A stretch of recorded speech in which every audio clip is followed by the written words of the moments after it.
نبی کی عزت دل میں تب کامل آئے گی جب نبی کے گھرانے کی عزت بھی ہوگی، نبی کے صحابہ کی عزت بھی ہوگی، نبی کے گھرانے کی بھی ہوگی، نبی کے گھرانے کی بھی ہوگی۔ اور ہم سے پوچھتے ہیں اور یہ آپ صبح شام صدیق صدیق کرتے ہیں، کسے کہتے ہیں صدیق؟ ہمیں تو سمجھ نہیں آئی عظمت صدیق، دلیل دیجئے، ثبوت دیجئے، فلاں حدیث میں سے دیجئے، قرآن میں سے دیجئے۔ میں نے کہا پگلے چھلے بے وقوف ایڈیٹ، عظمت سیدنا صدیق اکبر سمجھنے کے لیے دلیل اور ثبوت کی ضرورت نہیں، صدیق اکبر کی عظمت کو سمجھنے کے لیے بندے کو پہلے مومن بننا پڑتا ہے۔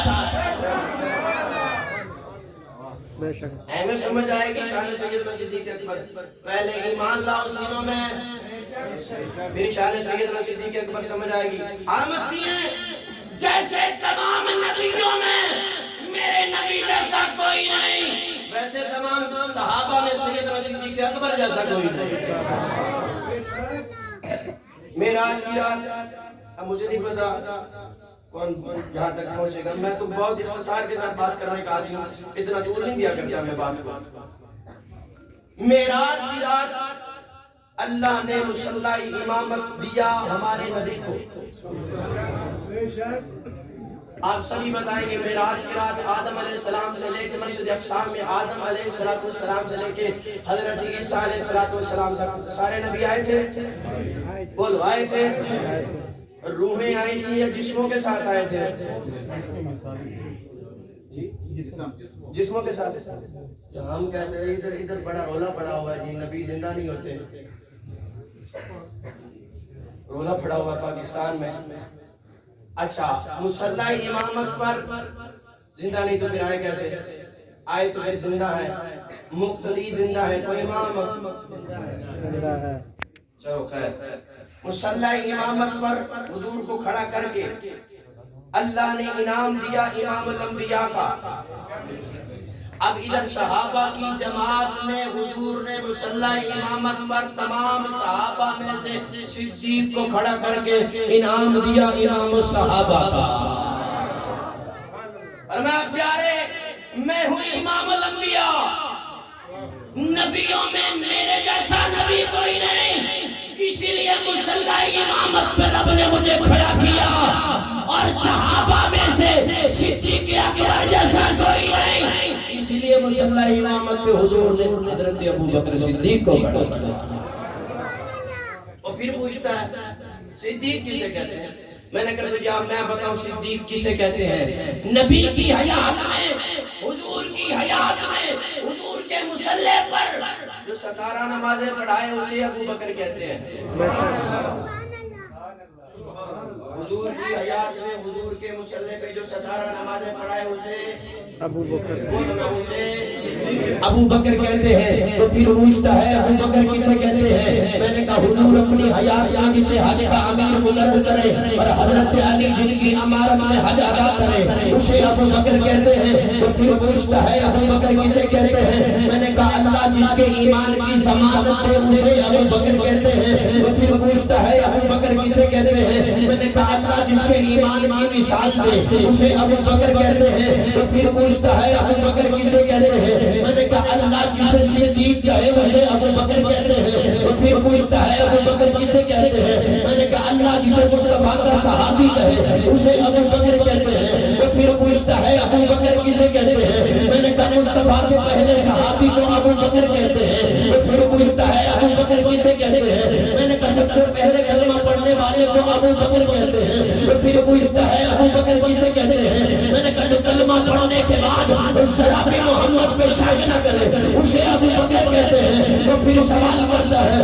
ابو بکر کسے کہتے ہیں؟ میں نے کہا نمبر یاد الجنہ میں جانا چاہتے ہو، دو رکعت نماز نفل بھی پڑھنا چاہتے ہو؟ کہتا ہے ہاں۔ میں نے کہا ریاض الجنہ کا ٹکڑا جو اپنی جیب سے خرید کر دے اسے ابو بکر کہتے ہیں۔ تو پھر پوچھتا ہے ابو بکر کسے کہتے ہیں؟ میں نے کہا حضرت بلال کو چھڑوائے اسے ابو بکر کہتے ہیں۔ تو پھر پوچھتا ہے ابو بکر کسے کہتے ہیں؟ میں نے کہا سن حضرت عمر کے ایمان کو ابو بکر کہتے ہیں. وہ پھر پوچھتا ہے ابو بکر کسے کہتے ہیں؟ میں نے کہا حضرت عثمان کے ایمان کو ابو بکر کہتے ہیں. وہ پھر پوچھتا ہے ابو بکر کسے کہتے ہیں؟ میں نے کہا حضرت علی کے ایمان کو ابو بکر کہتے ہیں. وہ پھر پوچھتا ہے ابو بکر کسے کہتے ہیں؟ میں نے کہا حضرت حسن کے ایمان کو ابو بکر کہتے ہیں. وہ پھر پوچھتا ہے ابو بکر کسے کہتے ہیں؟ میں نے کہا سن کائنات کا امام جس کے دروازے پہ دلہ بن کے جائے اسے ابو بکر.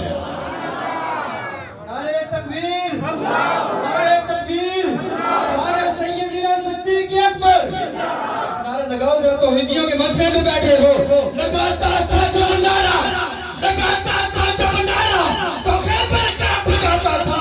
ارے دیتا تھا حکم دریا کو تو وہ رستہ چھوڑ دیتا تھا. سچ تو یہ ہے، سچ تو یہ ہے، خطرہ اغیار موت ہے. کیا کرے بابا ہمیں صدیق سے پیار بھی تو بہت ہے. ابو بکر کسے کہتے ہیں؟ میں نے کہا ابو بکر کی عظمت کو سمجھنے کے لیے بندے کو پہلے مومن بننا. میں ایک منظر آپ کے سامنے رکھتا ہوں کے ساتھ. ایک منظر علماء بیٹھے ہیں، میں طالب علم. ایک منظر غار ہے، غار نبی کا سر ہے، صدیق کی گود ہے. یہ وہ سر ہے جس سر پہ ختم نبوت کا تاج ہے. گھر جا کے بولنا، گھر جا کے یہ وہ سر ہے.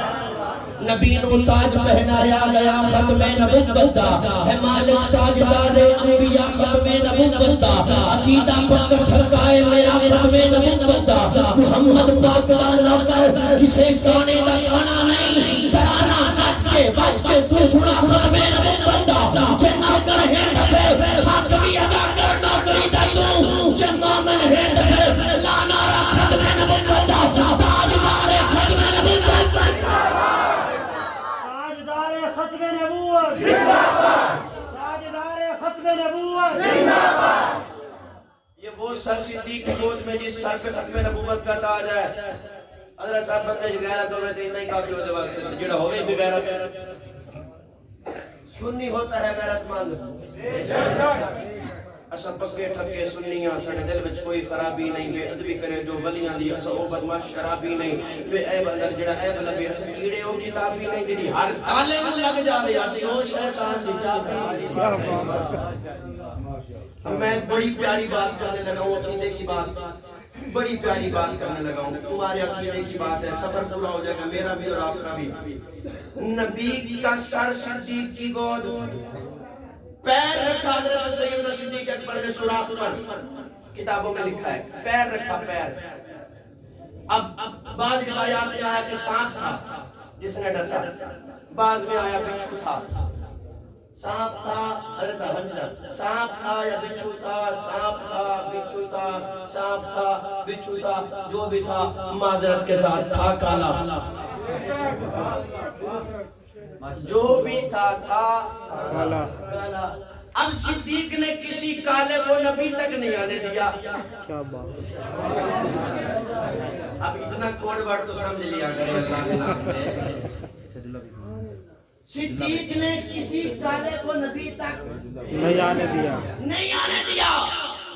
نبوت پہ پیرا دیا سیدنا صدیق اکبر نے. اور غار میں کسی کالے کو نبی تک نہیں آنے دیا. نبی نے بھی وعدہ فرمایا صدیق غار میں کوئی کالا تو نے مجھ تک نہیں آنے دیا. جا یار میرا وعدہ رہا، مزار میں کوئی کالا میں تجھ تک نہیں آنے دوں گا. کیا بات ہے. مزار میں کوئی کالا میں تجھ تک نہیں آنے دوں گا. میں نے کہا تیری بکواس وہاں نہیں پہنچتی جہاں صبح شام فرشتوں کے سر